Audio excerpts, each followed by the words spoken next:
बिस्मिल्लाहिर्रहमानिर्रहीम, अस्सलामु अलैकुम। प्रोग्राम मुकाबिल के साथ इस्लामाबाद स्टूडियो से मैं हूं सरवत वलीम। रऊफ क्लास्ट्रा, आमिर मतीन स्टूडियोज में हमारे साथ ही मौजूद हैं। आज के शो का आगाज करेंगे तो आपको बताएंगे कि अमरीकी वज़ीर ख़ारजा माइक पोम्पियो की वज़ीर आज़म इमरान खान और वज़ीर ख़ारजा शाह महमूद कुरैशी से मुलाकातें हुई। पाकिस्तानी मिलिट्री और सिविल क़यादत एक ही पेज पर है। अमरीकियों को वाज़ेह पैगाम दे दिया गया। शाह महमूद कुरैशी की मीडिया ब्रीफिंग। माइक पोम्पियो का दौरा है पाकिस्तान दोनों ममालिक के दरमियान जारी टेंशन को कम कर सकेगा, इस पर बात करेंगे। प्रोग्राम के जब दूसरे हिस्से की जानिब बढ़ेंगे तो आपको बताएंगे कि सुप्रीम कोर्ट में बैरून मुल्क पाकिस्तानियों के असासों की वापसी पर काम करने वाली कमेटी की तहलका खेज रिपोर्ट। गैर मुल्की कर्जों के तले दबी पाकिस्तानी कौम के बैरून मुल्क 450 अरब डॉलर होने का खौफनाक इंकशाफ। पाकिस्तानी दुबई में सालाना 220 अरब रुपए की सरमायाकारी करते हैं। टैक्स एमनेस्टी स्कीम 2018 के तहत बरतानिया, अमेरिका, स्विट्जरलैंड में खुफिया असासों के मालिकान ने बहुत ही कम तादाद में इससे फायदा उठाया। दूसरी जानिब सुप्रीम कोर्ट ऑफ पाकिस्तान ने 35 अरब करप्शन स्कैंडल में JIT बनाने का फैसला कर लिया है। लोगों के अकाउंट्स में पैसे फरिश्ते जमा करवा गए, हमें उन फरिश्तों को तलाश करना है।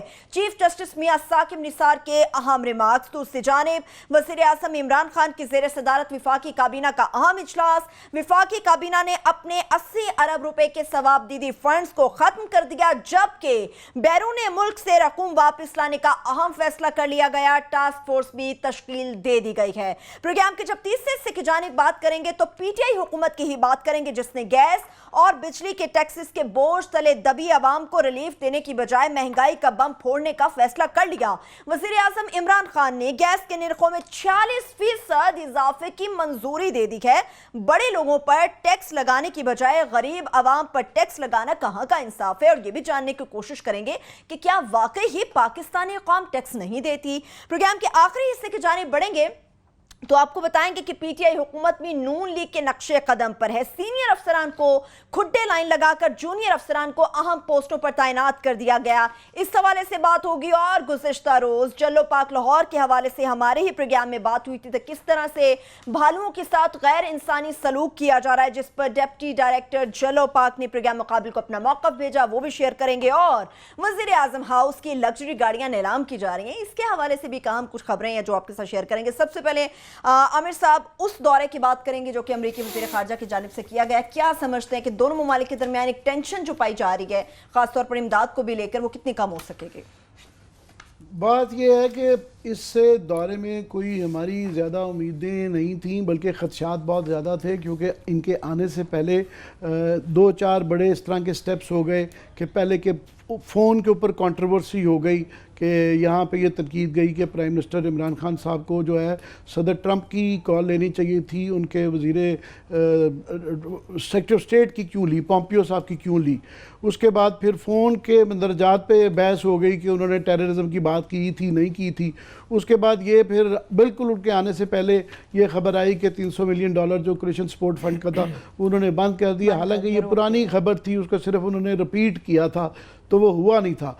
तो इसलिए एक बड़ी यहाँ पे टेंशन थी और लग रहा था कि पता नहीं यहाँ मज़ीद हमारे अमेरिका के ताल्लुकात में कशीदगी है। याद रहे कि 1 साल से तकरीबन कोई राब्ता नहीं रहा था।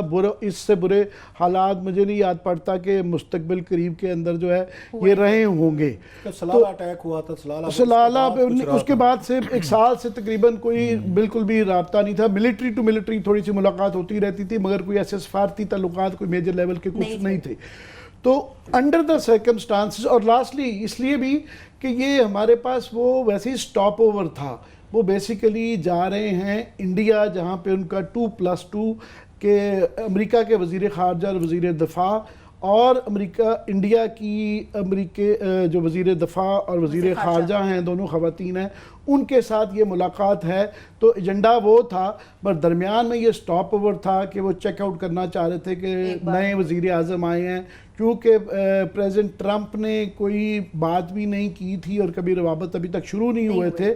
तो ये एक उनके लिए भी मुनासिब था कि वो यहाँ चेकआउट करते जाएं, ज़रा साइज अप कर लें कि यहाँ पे नई हुकूमत और नए प्राइम मिनिस्टर ये किस तरह सोच रहे हैं। सही। तो उन हालात में टेंशन की फ़िज़ा में मैं समझता हूँ कोई इतने बुरे रिजल्ट्स नहीं रहे हैं कि उन्होंने कोई बहुत ज़्यादा सख्त, मैंने उनका स्टेट डिपार्टमेंट का भी बड़े गौर से पढ़ा है, मैंने उनकी जो नूर खान बेस के ऊपर स्टेटमेंट जाते हुए 2 एक सवाल लिए उन्होंने अपने सहाफ़ियों से, पोम्पियो साहब ने, वो भी बड़े गौर से पढ़ा है, और पाकिस्तानी फॉरेन मिनिस्टर शाह महमूद कुरैशी साहब की भी ब्रीफिंग को बड़े गौर से सुना है।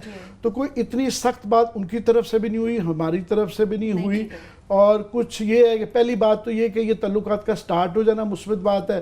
दूसरा ये है कि उन्होंने बुला लिया है, शाह महमूद कुरैशी साहब को इन्विटेशन दिया है कि आप आएँ तो मज़ीद बातचीत करें। और इस जो स्टेटमेंट्स इशू हुई हैं उसके अंदर इस बात का जिक्र है कि हमें रीसेट करने चाहिए। और शाह महमूद कुरैशी साहब ने भी जिक्र किया है, उन्होंने भी अपने उसके अंदर एलानिए के अंदर जिक्र किया है कि ये बात दोनों तरफ से खुल के हुई है कि दोनों ने ये यहाँ बहस चल रही थी कि उन्होंने डू मोर कहा है कि नहीं कहा है, कि शाह महमूद कुरैशी साहब ने वेमेंटली कहा था कि उन्होंने कोई हमें इस तरह की डू मोर वगैरह ये अल्फाज नहीं इस्तेमाल किए, मगर यहाँ लोग कुछ इस उनके लानिए को तशरीह कर रहे थे। मैंने बड़े गौर से पढ़ा है, उन्होंने लिखा है कि दोनों तरफ से ये बात हुई कि दोनों ने कमिटमेंट एक दूसरे से की और वो कमिटमेंट दोनों तरफ से पूरी नहीं होती रही हैं, तो भी एक और कोशिश करके देख लेते हैं। तो तीसरी एक अच्छी चीज़ ये हुई कि उन्होंने ये थोड़ा सा इंदिया दिया है कि हम वो अफ़गानिस्तान से, शाह महमूद कुरैशी साहब ने भी इसका जिक्र किया कि वो अफ़गानिस्तान में अपना फुटप्रिंट बहुत लंबे अरसे तक नहीं रखना चाहते हैं, यानी कि वो यहाँ से जाना चाहते हैं। कोई टाइम फ्रेम नहीं दिया, मगर ख्वाहिश का इजहार किया दोबारा के 17 साल बाद फाइनली उनको ये नज़र आ रहा है कि मिलिट्री सोल्यूशन अफ़गानिस्तान का नहीं निकल रहा, तो वो यहाँ से जाने में इंटरेस्टेड होंगे अगर हालात साजगार हों।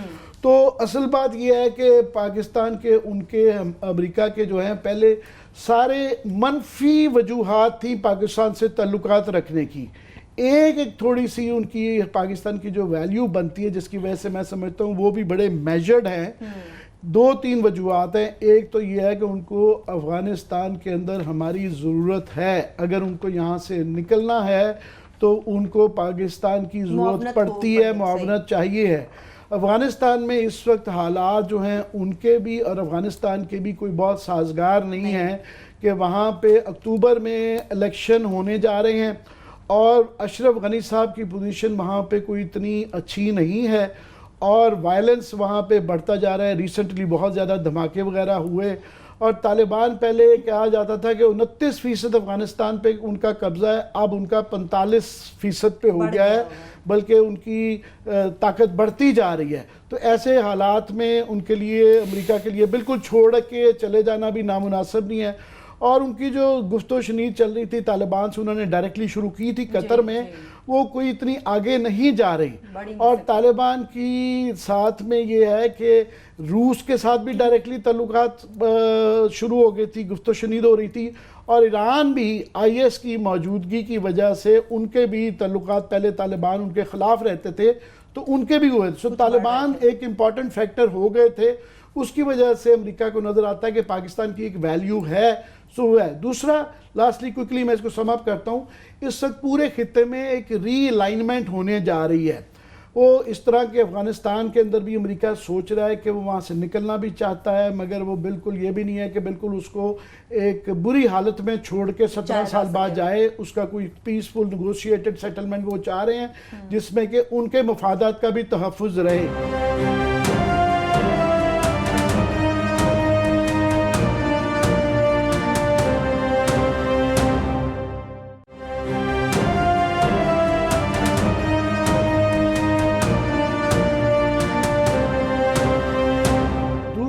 इंडिया वो जो जा रहे हैं तो वो उसका मुस्बत एजेंडा भी है, थोड़ा सा मनफी भी है उनका। वैसे मुस्बत उसमें तो उनकी एक स्ट्रेटेजिक डिफेंस पार्टनरशिप है और वो इंडिया ही कोई फ़िलहाल सबसे बड़ा मानते हैं, मगर इसमें एक मनफी एजेंडा इंडिया के साथ ये भी है कि उनको पाकिस्तान की आदत पड़ी हुई थी कि हम हर चीज़ में सर झुका देते थे। हमारा बड़ा उनके साथ, अमेरिका के साथ ताल्लुकात ये रहा कि बहुत ज़्यादा हम उनके आगे झुके रहते थे क्योंकि डिपेंडेंट थे। इंडिया वैसा मुल्क नहीं है, इंडिया एक बड़ा इंडिपेंडेंट मुल्क है। तो अमेरिका को दो चीज़ों पे उनके एतराज़ात हैं जिस पे वो बात करेंगे। एक ये है कि इंडिया $4.5 बिलियन के रूस से एंटी मिसाइल सिस्टम ले रहा है, और अमेरिकन कानून में ये है कि रशिया से कोई वो ले तो कदगने आ जाती हैं, तो वो डिस्कशन करनी है। दूसरा, इंडिया की ईरान पे अमेरिका की अब जो है कदगने लगा दी हैं, सैंक्शंस लग गई हुई हैं, मगर इंडिया जो है जितना झुकने वाला नहीं है, उनसे तेल भी खरीद रहा है और उसके ताल्लुकात, तजारती ताल्लुकात भी बरकरार हैं और वो मज़ीद हैं कि वो उनको बरकरार रखेंगे। तो अमेरिका के लिए जो है ना थोड़ा सा ये एक पॉइंट, सावर पॉइंट्स हैं जो उन्होंने इंडिया से ये भी डिस्कस करनी है। एक पॉजिटिव एजेंडा भी है मगर ये भी है। सो वो इंडिया के साथ ताल्लुकात, पाकिस्तान के साथ, अफगानिस्तान के साथ, इन सारे मुल्कों के साथ इस खित्ते में एक रीअलाइनमेंट, एक रीथिंकिंग का प्रोसेस जारी है। और क्योंकि वहाँ ईरान के साथ भी एक स्टेप आगे जा चुके हुए हैं कि सैंक्शंस लगा दी हुई हैं, तो इसलिए इस सारे उसमें सोच विचार से पाकिस्तान को भी ज़रूरत है। और मैं समझता हूँ कि इमरान खान की इस गवर्नमेंट ने पहला जो स्टेप लिया है, 2-3 बड़ी अच्छी चीज़ें हुई हैं। एक तो जिस तरह शाह महमूद कुरैशी साहब ने भी जिक्र किया कि पहले होता था कि वो प्राइम मिनिस्टर से मिलते थे, फिर वो जाके GHQ में जाते थे, वो सिविल और मिलिट्री डिवाइड थी। तो आज ये हुआ कि प्राइम मिनिस्टर की मीटिंग के अंदर सिविल और मिलिट्री इकट्ठे बैठे हुए थे, तो उनको ये मैसेज दिया गया है कि जनाब वो डिवीज़न अब एक नहीं रही है। दूसरा ये है कि हमने उनको बहुत ज़्यादा प्रोटोकॉल भी नहीं दिया। इंडिया में मैं देख रहा था अभी जब वो पहुँचे हैं पोम्पियो साहब, तो सुषमा स्वराज जो उनकी वज़ीर ख़ारजा हैं, उन्होंने रिसीव किया गुलदस्ते दे के। तो हमारे यहाँ बड़ी रूटीन की उनको बड़ी, आप समझ लें मेरे ख्याल ऐसी खुश्क रिसेप्शन नहीं होगी कि फ़ॉरेन ऑफिस का स्टाफ भेज दिया गया था, उन्होंने जाकर रिसीव किया। मगर इतनी बेइज्जती भी नहीं की कि प्राइम मिनिस्टर इमरान खान साहब उनसे ना मिले हों कि जी मैं बहुत बड़ा हूँ। सो दरमियाना एक रखा, ना बहुत ज़्यादा जपियाँ पपियाँ हुई और ना ही बहुत ज़्यादा धक्के वगैरह दिए गए। तो एक बड़ी मुनासिब जगह से हमने अपनी एक खुददारी भी रखी है, मगर हमने अक्लमंदी भी रखी है और एक रीस्टार्ट हुआ है। मैं जो समझता हूँ कि इसकी हैंडलिंग बड़ी मुनासिब हो गई, बड़ी मुनासिब है। 4 minutes to break and class off मैं इस पे ज़रूर बात करना चाहता हूँ। आमिर साहब ने बहुत सारे, हालांकि मेरा मूड नहीं था, मैं शुरू में कहा था कि आमिर साहब इस पर बात करेंगे, लेकिन कुछ मेरा ख्याल इश्यूज़ हैं जिन पे थोड़ा सा मुझे अपना पॉइंट ऑफ व्यू देना चाहिए। मैं इंडिया से शुरू करता हूँ।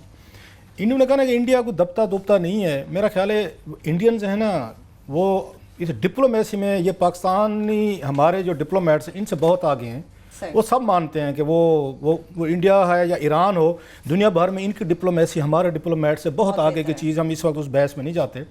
वो अपने जो उनके साथ वो खड़े हो जाते हैं ना अमेरिका के सामने, उसके बाद वो जाके एक पॉइंट पे डील स्ट्राइक करते हैं। मैं 2-4 मिसालें देना चाहता हूँ। जो हम कहते हैं ना कि शायद वो खड़े हो जाते हैं, वो जाके एक स्टैंड लेते हैं एक पर्टिकुलर, जब जाते हैं ना उस पर हाइट पे, उसके बाद वो आके अमेरिका से डील कट करते हैं। मैं एक बहुत बड़ा आपको इसकी मिसाल देना चाहता हूँ।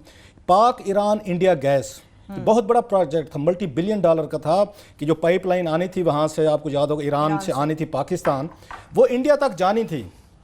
वहाँ से अमेरिकन ने इनको कहा कि जनाब आप इसमें से पुल आउट करें इस डील में से, ये जो आपकी पाक ईरान आ रही है। इंडिया ने कहा कि ना हम जो करें, हमारे तो मसले हैं यहाँ पे, हमें तो चाहिए, हमें गैस चाहिए, हमारे एनर्जी के मसले हैं, हमारा तो कॉर्पोरेट सेक्टर है, बला बला। उन्होंने उनको मौत दिखाई कि जनाब हम कैसे निकलें यहाँ से, आप जो हमें कह रहे हैं कि हम यहाँ पे इसको पाइपलाइन को ख़त्म करें।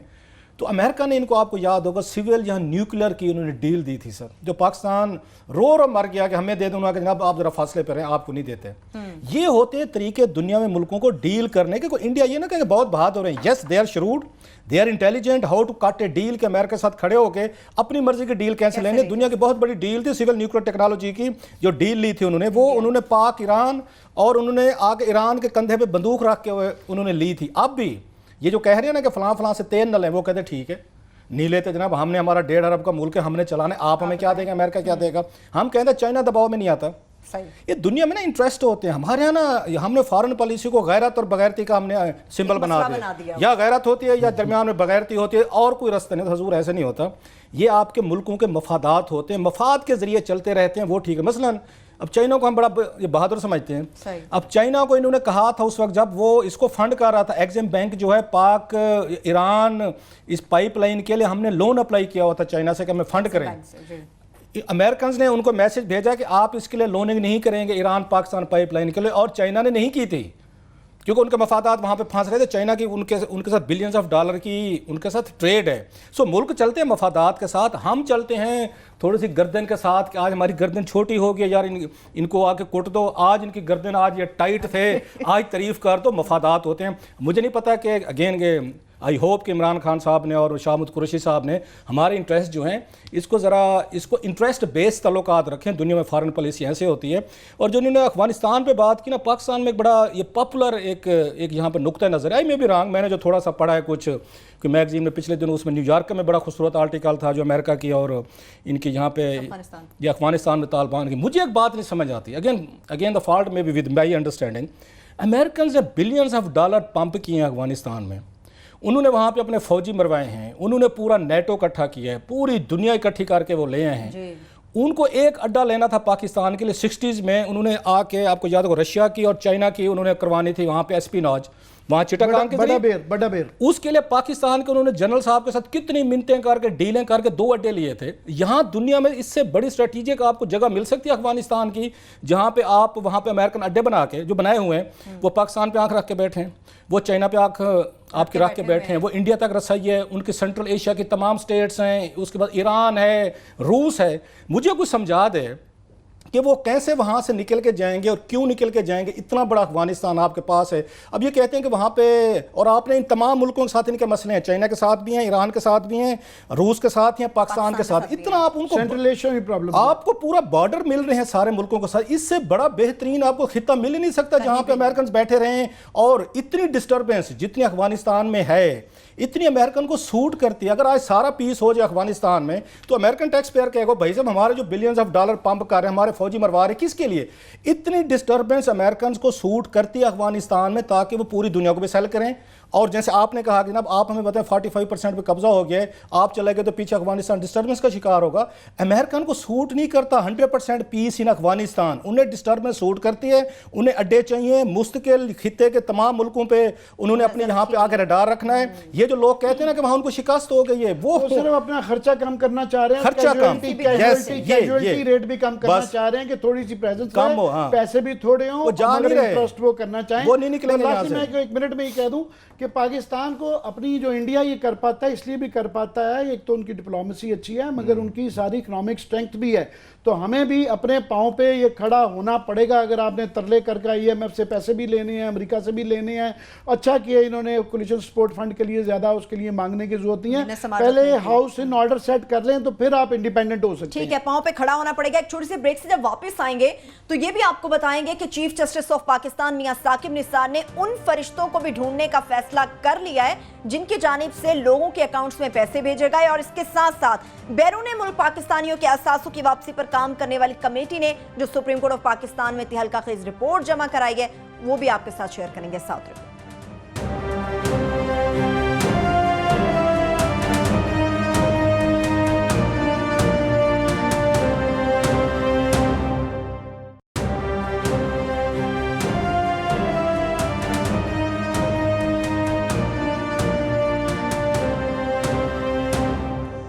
ब्रेक के बाद एक बार फिर से प्रोग्राम में हम आपको खुशामदीद कहेंगे। अब कुछ बात करेंगे विफाकी काबीना के इजलास की, जो कि वज़ीर-ए-आज़म इमरान खान साहब के ज़ेर सदारत हुआ। क्लास साहब, बड़ा अहम फैसला हुआ कि बैरून मुल्क से रकूम वापस लाई जाएंगी, टास्क फोर्स भी तश्कील दे दी। अंदर और क्या होता रहा? हम 15-20 साल से कैबिनेट की चीज़ों को बड़ा क्लोजली हम देखते रहे हैं। मेरा ख्याल है बड़े अरसे बाद रेगुलर मीटिंग्स जो है ना शुरू हो गई हैं, जो अच्छी चीज़ें पहले नहीं हो रही थी। अच्छी बात यह है कि इमरान खान ने आते ही ये कैबिनेट की मीटिंग्स को अगेन कुछ उनको मामला पे ब्रीफ किया गया कि हमें कोई हमारे ऊपर दबाव वगैरह शायद आ रहे हैं, कुछ कोई तो ये थी यहाँ पे जो आपकी गाड़ियों की नीलामी है, लग्जरी गाड़ियाँ जो जी, उस पे बकायदा आपको इसका बैकग्राउंड थोड़ा सा बता दूं कि चीफ जस्टिस ऑफ पाकिस्तान ने कहा था, साकिब निसार साहब ने, इन्होंने सुओ मोटो लिया था कि जितनी यहाँ पे आपके पास गाड़ियाँ हैं ये सारी फेडरल से प्रोविंशियल से वापस लें जो ज़रूरत के उसमें बगैर हैं। और एक एक्सरसाइज भी की गई थी, इसको रोकते रहे थे ये निगरान हुकूमत ने भी इस पर कोई काम नहीं किया, नवाज शरीफ साहब ने तो वैसे नहीं करना था।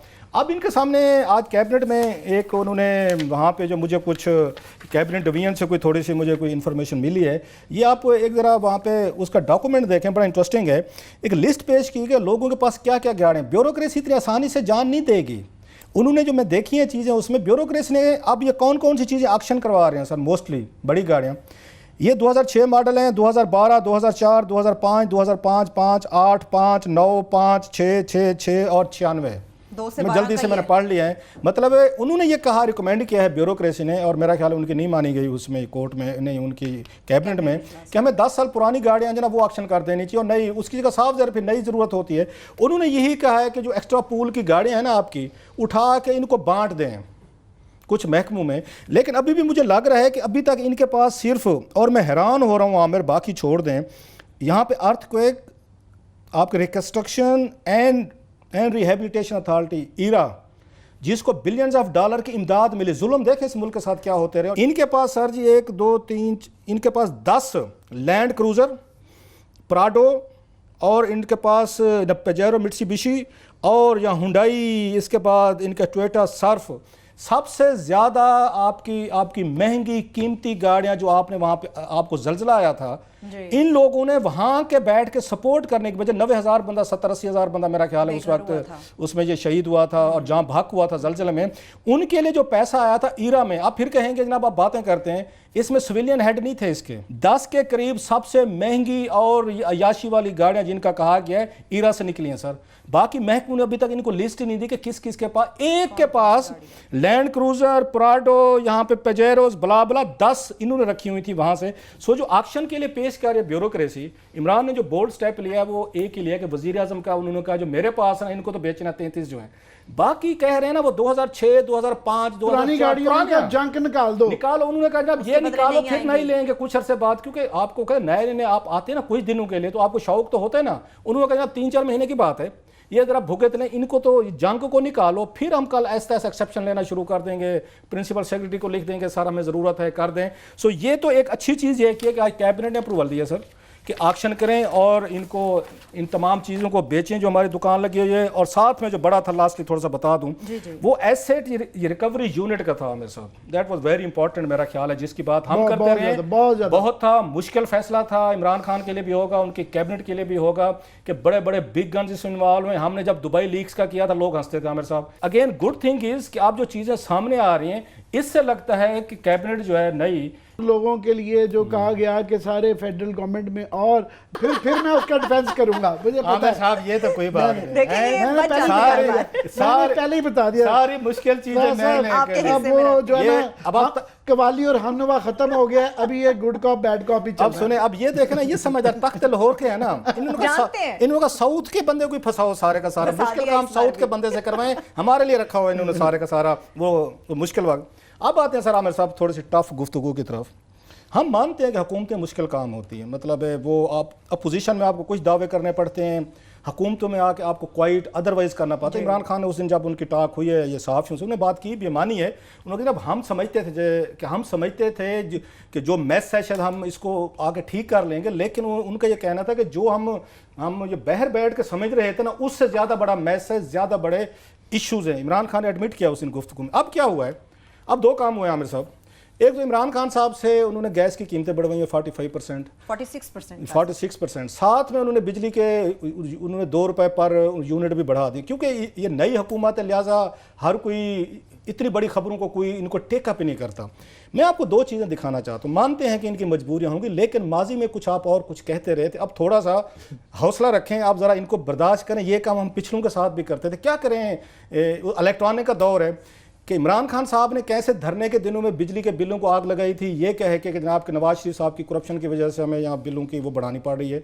वो आपको दिखाते हैं ज़रा, एक क्लिप है सर। असद उमर साहब जो हैं जिन्होंने वो सब कुछ किया है, उनकी भी एक छोटी सी तकरीर है कौमी असम्बली की, और अभी फिर लोग कहेंगे इनको आए हुए 12-14 दिन हुए पीछे पड़ गए, इसलिए मैं डिफेंस करूंगा। पहले आप ये दिखा जरा, ये कौम जरा देख ले कि अपोजिशन करना आसान होता है, फिर मेरा जैसा मैवरिक जो हो ना वो फिर कभी हुकूमत न लेगा। पोजीशन की बड़ी अयाशी होती है, जो आए धड़ाधड़ कहते रहो, जलाते जाओ, गुफ्तगुएं कर लो, और हफ्ते बाद हुकूमत मिल जाए, क्वाइट अदर वे उसको राउंड कर ले। ज़रा कौम को पहले इमरान खान साहब वाला दिखाएं, जब इन्होंने बिजली की कीमतें बढ़ने पे किया था, अब 2 रुपये खुद बढ़ा दी है, और उसके बाद असद उमर के दिखाएं कौमी असम्बली की तकरीर।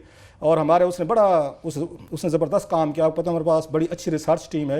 इमरान मगराना ने बड़ी उस पर उन कौमी असम्बली की जो उनके वर्बैटम है उनकी तकरीर और क्लिप, जरा पहले कौम को जरा इमरान खान से शुरू करें और फिर असद उमर तक। चलिए, बिजली की कीमतें बढ़ी तो खान साहब का क्या रिएक्शन था, पहले वो आपको दिखा देते हैं।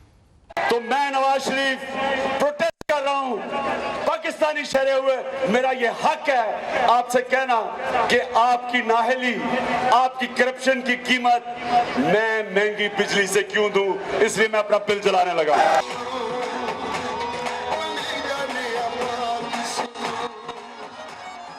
आपकी करप्शन की कीमत में अपनी जेब से क्यों अदा करें? क्लास अब जरा असद उमर साहब की तारीफ बढ़ जाते हैं। अब तो हुकूमत में हम अगर जब अपोजिशन में थे तो उन साहब के क्या बयानात थे, क्या उन पार्लियामेंट में फरमाया था, वो सुनिए पहले। अभी शायद हुकूमत का दिल नहीं भरा था कि पाकिस्तान के गरीब का कचूमर ठीक तरीके से नहीं निकला है, तो जाके बिजली की कीमतें दुगनी कर दी गई। खुद हुकूमत की जो तवानाई की पॉलिसी डॉक्यूमेंट है उसको उठाकर देख लीजिए। वो कहते हैं कि जब बिजली का निजाम ठीक होगा तो बिजली के निर्ख 10 रुपए से कम यूनिट के होंगे। तो जनाब स्पीकर, ये तो हमको समझ में आ गई कि 10 रुपए बिजली के लिए जा रहे हैं, लेकिन अवाम से, ताजिर से, सनतकार से जो इस वक्त 16 रुपए और 18 रुपए का बिल वसूल किया जा रहा है, जरा हम आवाम को ये तो बताएं कि 10 रुपए तो बिजली के हैं, वो 6 और 8 रुपए किस चीज के लिए जा रहे हैं। समझ में ये नहीं आती है इस बजट को देखकर और हुकूमत की टैक्स की पॉलिसी को देखकर कि क्या ये वाकई 20 करोड़ पाकिस्तानियों को पाकिस्तान है, या ये सिर्फ पाकिस्तान उसका है जिसका रायविंड में मकान है। गैस 2 नए टैक्स, बिजली 3 नए टैक्स। गैस पे तो जुल्म देखें, दुनिया में गैस की कीमतें 1/3 रह गई, पाकिस्तान में गैस की कीमत हर साल बढ़ा दी जा रही है पिछले 3 साल से। बिजली पर 3 नए टैक्स लगा दिए गए। पेट्रोलियम की मसनूआत, पाकिस्तान की तारीख में सबसे ज्यादा टैक्सेशन। डीजल 100% तक टैक्स ले जाया गया, पेट्रोल 51% टैक्स, मट्टी का तेल जो गरीब तरीन पाकिस्तानी इस्तेमाल करता है 62% टैक्स। टैक्स किससे नहीं लिया जा रहा? टैक्स उससे नहीं लिया जा रहा जो अरबपति है। टैक्स उससे नहीं लिया जा रहा जो पाकिस्तान में दौलत लूट कर, छुपा कर, मुल्क से बाहर जाकर असासे बना रहा है, उनको छुपा रहा है। क्या आपके बाद में वाकई ऐसा है, ये उनका पाकिस्तान है जिनका रायविंड में मकान है? एक छोटी सी ब्रेक से वापस आएंगे। आमिर साहब बड़े बेताब हैं गुड कॉप बनने के लिए, लेकिन तब तक के लिए एक छोटी सी ब्रेक का इंतजार करना पड़ेगा। साथ रहिए।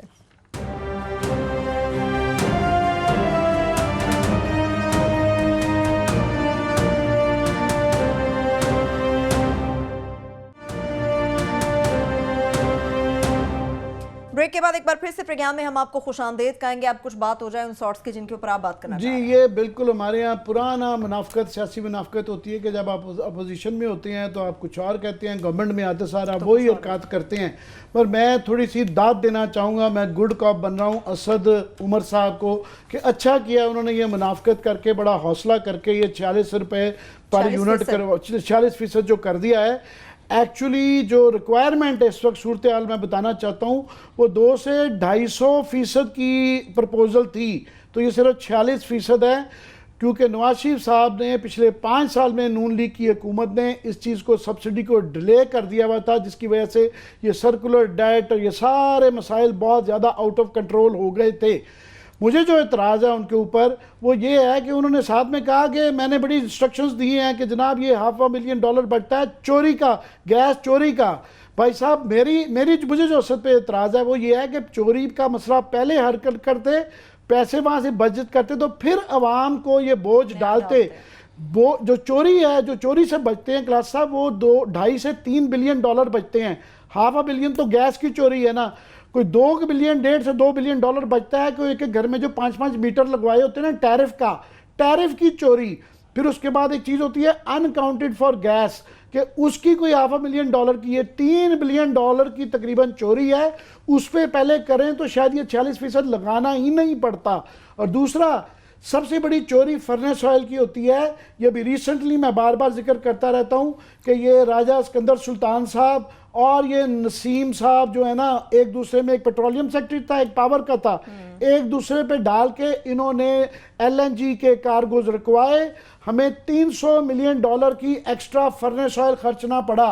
अब क्योंकि इनकी इंक्वायरी होनी चाहिए थी नसीम खोकर साहब की या ये सिकंदर सुल्तान साहब की, तो वो जाके इंटीरियर सेक्रेटरी उनको लगा दिया गया है कि ये चीज़ इसको इन्वेस्टिगेट ना करें। अगर आप ये पहले चीज़ें कर लेते तो ये अवाम को बर्डन करने की जरूरत ही नहीं पड़ती और ये मुनाफकत करनी ना पड़ती। दोनों साइडों पे हैं। वो आपकी बात ठीक है, हम ये नहीं कह रहे फैसले मुश्किल होते हैं, लेकिन अब आपको पता चल गया ना कि अपोजिशन में बिल जलाना भी बड़ा आसान है और तकरीर करना बड़ा आसान है।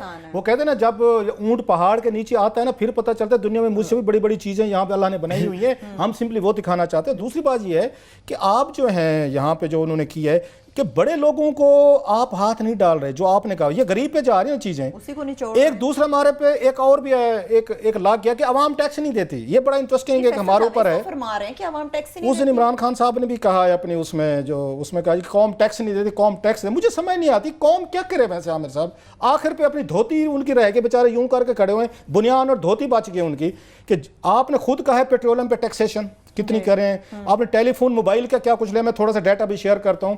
180 रुपया था सर मोटरवे का, इन्होंने आप के नवाज शरीफ साहब 620 तक लेके गए, अब इनके बाद 60 रुपया और बढ़ा। मुझे बताएं कौम क्या करे और क्या करे। इनडायरेक्ट टैक्सेस 80 से 90% हैं। वो ले रहे हैं। सवाल ये है कि अब सुने सर जरा, इन्होंने यहाँ 4.5 सालों में आपने मोबाइल फोनों पे इन्होंने 200 अरब रुपए के टैक्स दिए पाकिस्तानियों ने। सुनते हैं कि हम टैक्स नहीं देते, पाकिस्तानी कौम टैक्स नहीं देती, ये बड़े गलत लोग हैं, टैक्स नहीं देते। डायरेक्ट टैक्स नहीं देते, इनडायरेक्ट तो बहुत देते हैं। एक ही बात है ना सर, आप डायरेक्ट, मैं वही कह रहा हूँ बड़े लोगों को मसला। अब ये असद उमर को चाहिए था कि एंग्रो ने जो पैसे रोके हुए हैं वहाँ पे, इनको कंपटीशन कमीशन ऑफ पाकिस्तान ने 5 अरब रुपए का किया हुआ है, उन्होंने उन पे जुर्माना किया, को किसानों को लूटा था। इन्होंने कहा है अटॉर्नी जनरल को जाएं स्टे खारिज करवाएं, पैसे लें उनसे, या फौजी फर्टिलाइजर को कहा है कि 4 अरब आप पे जुर्माना हुआ हुआ, जाएं स्टे खारिज करवाएं। अनवर मंसूर को कहे ना नवा अटॉर्नी लेके आए हैं। आपका इकबाल जट अहमद, ये वहां पे एतजाज ऐसा नहीं, उसको 46 करोड़ रुपए का जुर्माना हुआ है, वो स्टे लेके 10 साल से लेके दिया हुआ है। कस्टम के नहीं पे कर रहे, चेक दे के नहीं दे अच्छा रहे। 4 अरब रुपए के दूसरा टर्मिनल जो लगवाया उन पे जुर्माना हुआ, जिस पे बैठ के इन लोगों ने रीशेड्यूलिंग की। उनको असद उमर साहब कुछ नहीं कह रहे। असद उमर साहब के लिए बड़ा जरूरी है कि गरीब आदमी आपको लेके आए हैं पावर में, आपको शहरों से उस तरीके का जो बड़े बिग बिजनेसमैन है, कारपोरेट जो वर्ल्ड है, उन्होंने आपसे ज्यादा उम्मीदें नहीं रखी हुई, आपसे उम्मीदें उन आम लोगों ने रखी हुई हैं। उन पे आप मजीद आप उस पर डालते जालते। मैं थोड़ा सा जल्दी से बताऊं कि कहते हैं टैक्स नहीं देते। आमिर साहब 2011-12 में इन्होंने यहाँ पे आके 60 अरब रुपए का पेट्रोलियम टैक्स लिया। 2017 में 180 अरब रुपए तक इन्होंने टैक्सेशन लिए। एक साल में 100 अरब से ज्यादा एवरेज ये टैक्स लेते हैं पेट्रोलियम पे। स्टिल जो है कि लोग टैक्स नहीं देते, पाकिस्तानी कौम टैक्स नहीं देते। असद उमर साहब जो मेहरबानी फरमाए, अगर आप कर सकते हैं, आपके दिल में दर्द होगा, आप समझदार आदमी हैं, जरा बड़े लोगों पे हाथ डालें, 20-25 अरब रुपया वहां से निकालें। उसके बाद आपने जो बात की चोरियां रुकवाएं, डाके रुकवाएं, को कंट्रोल करें, एफिशिएंसी ठीक करें और ऑयल फ्यूल सब्स्टिट्यूशन LNG को इस्तेमाल करें, फर्नेस ऑयल ना इस्तेमाल करें तो 8 से 10 बिलियन निकलता है डॉलर, 8 से 10 बिलियन डॉलर। और मेहरबानी फरमाइए, आप जो रोज हमें कहते हैं अवाम टैक्स नहीं देती, आपने अवाम को जितना टैक्स पाकिस्तानी अवाम दे रही है, इनडायरेक्ट टैक्सेशन 90%, हर चीज पे आपने टैक्स लिया है, पानी पे लेते हैं हर चीज, और फिर एक पॉपुलर नारे टैक्स नहीं देते। मुझे भाई बड़े लोग नहीं देते, पकड़े उनको। बड़े लोग तो आपके दोस्त है सारे, कॉर्पोरेट वर्ल्ड जो वो टैक्स नहीं दे रही, आप उनको पकड़ते नहीं है। आप उस 46% आपने वो लगा दिया, बिजली साथ बढ़ा दी है, और फिर कहते हैं कि आपके अब हम आपको टैक्स भी नहीं दे रहे। मैं कल बताऊंगा कितने टैक्स दे रहे हैं बिजली पे, 17 के अलावा मेरा ख्याल है उसने लास्ट टाइम मैंने बताया था 17, जिसकी अभी गिनती असद उमर भी कर रहे थे। सो मेहरबानी फरमाएं, जो आपके कारपोरेट वर्ल्ड के दोस्त है ना, उनको पकड़े, जरा उन पे अब जाए। अवाम ने बड़े कुर्बानियां भी दे दी हैं, बड़े टैक्स भी दे दिए, वो देंगे, मजबूरी है, क्या करेंगे इसके अलावा कोई ऑप्शन नहीं है। क्लास साहब हमारे पास लास्ट 3 मिनट्स है, हमारे पास जल्लो की स्टोरी भी मौजूद है, सुप्रीम कोर्ट ऑफ पाकिस्तान भी हमारे पास मौजूद है। अब इस पे सुप्रीम कोर्ट ऑफ पाकिस्तान में मेरा ख्याल कल हम इस पे डिटेल से बात जल्लों पे हम इसलिए करना चाहते हैं कि ज़रा आज हमारे अगर राना अशरफ साहब को मैंने जिम्मे लगाया था कि ज़रा इसको फॉलो अप करें कि आप लोग हंसते भी हैं हमारे ऊपर आमिर साहब कि जहाँ पे आबादी 22 करोड़ हो जाए ना, जो एक छोटे से मुल्क की, और इंसान पे इंसान वो हुआ है, तो लोगों को फिर समझ नहीं आती कि आप यहाँ पे इनकी स्टोरियाँ लेके बैठ गए हैं। ये यहाँ पे आपके ये जो उसके जल्लो पार्क वाले हैं, तो आज बड़ी इंटरेस्टिंग चीज़ है। उन्होंने कहा जनाब कि आप लोग जो है ना, आपने रिपोर्ट ठीक नहीं किया, हमारे रीछों की जो हमने बुरे हालत में बेचारे रह रहे थे, आपने वो जो सही रिपोर्ट नहीं किया, सही नहीं किया। उन्होंने ये असली देख लिया, ये असली आप उन्होंने ये कहा है कि जो तस्वीरें आपने कल दिखाई थी वो 2 महीने पुरानी थी। मैं डर गया, मैं से 2 साल पुरानी ना हूँ, मतलब होता है ना, गलती हमसे भी हो जाती है सम टाइम। उन्होंने कहा ये 1.5-2 पुरानी है, अब हमने अपग्रेड कर दिया है रीच को, अपग्रेडेशन नेक्स्ट लेवल हो गया।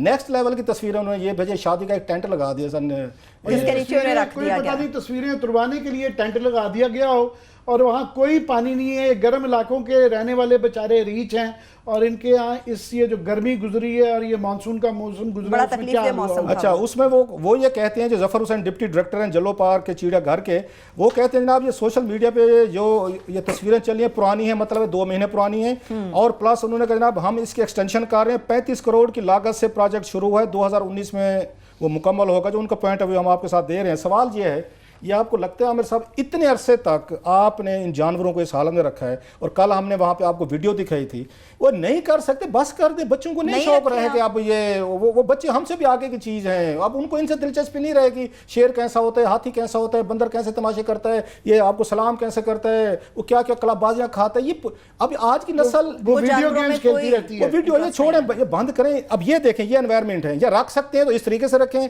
आपने एक बेचारों को रखा हुआ है जिनके पास ना मतलब एनवायरनमेंट दी है, ना थोड़ा सा जंगल बना के दिया है, ना चीज़ें आपने बना के दी हैं, और फिर वो कहते हैं जनाब तस्वीरें पुरानी 2 महीने की, एक टेंट ला के उन्होंने हमें तस्वीरें भेजी हैं। कुछ जैसे मैं एक उनसे रिक्वेस्ट करना चाहता हूँ, जफर साहब से रिक्वेस्ट है, जैसे हम अपने बच्चे की केयर करते हैं ना, पेट जो होते हैं ना आपके, उनकी ऐसे ही जिनकी वैसे ही करें जैसे आप अपने बच्चों की करते हैं, मैं करता हूँ, आप करते हैं, सारे इनको अपना बच्चा समझें। आप बेजुबान ऐसे ही कहा जाता है कि वो बेचारा नहीं बता कुछ नहीं कह सकता। सकता, he can't say anything to you। आपके अपने बच्चों के लिए, खुदा ना खास हम अपने बच्चों के लिए माहौल चाहेंगे। अब आप कहेंगे कि जानवरों और इंसानों को एक साथ कर रहे हैं। हिस्ट्री ये कहते हम जानवरों और इंसानों ने जंगल से केव ऐसे इकट्ठे शुरू हुए थे, तो थोड़ी सी इनको रिस्पेक्ट दें, थोड़े से इनके राइट्स भी हो सकते हैं। मान लेते हैं पाकिस्तान में इंसानों के राइट्स लिए, लेकिन आप उनसे मेरी रिक्वेस्ट है जफर साहब से कि जैसे आप अपने बच्चों का ख्याल रखते हैं उनकी एक एक चीज का, ये आपके बच्चे हैं, आपके उस पर डिपेंडेंट हैं। और जफर साहब से रिक्वेस्ट कर रहे हैं, मैं प्राइम मिनिस्टर साहब से कह रहा हूं कि उन्होंने अपनी पहली तकरीर में लोग नाराज हो जाते हैं, वज़ीर आज़म क्या क्या करें, की बात भी की और एनिमल राइट्स की भी बात की। इस पे इंटरवीन करें, ये बहुत ज्यादा इंपॉर्टेंट है। अगर आपके पास 1-2 मिनट हो तो 30 सेकंड्स है मेरे पास, 30 सेकंड्स हैं बस। ये ब्यूरोक्रेसी की कहानियां 30 मिनट्स के लिए कल बताएंगे कि ये जो पहले 22वें ग्रेड के जो 30-40 आखिरी दिनों में लगाए गए वो कैसे लगाए गए थे, और ये जो आइंदा लगाने की तैयारियां हो रही है ना, ये कैसी हो रही हैं, किस किस को लगाया जा रहा है और कैसे कैसे लगाया जा रहा है। तो जो नया पाकिस्तान है ना, ये यहाँ से थोड़ा सा हमारा भी दिल टूटता है, और मैं समझता हूँ पीटीआई के भी बहुत लोग जिनकी बहुत उम्मीदें हैं। तो ये क्रक्स ये है कि कौन सी टीम है जिसने ये करना है, वो टीम अच्छी नहीं है, वहां पे बड़ी गड़बड़ हो रही है। और कल ही बताएंगे तो ये गड़बड़ जो इतनी आपने संगीन बताई है कि, और ये भी कि किस तरह से पीटीआई हुकूमत भी नून लीग के नक्शे कदम पर चल पड़ी है। नए पाकिस्तान के पुराने प्रचारों की कहानी कल के लिए छोड़ देते हैं। इसके साथ ही प्रोग्राम अपने इख्तिताम को पहुंचता। अपना बहुत सा ख्याल रखिए। खुदा हाफिज।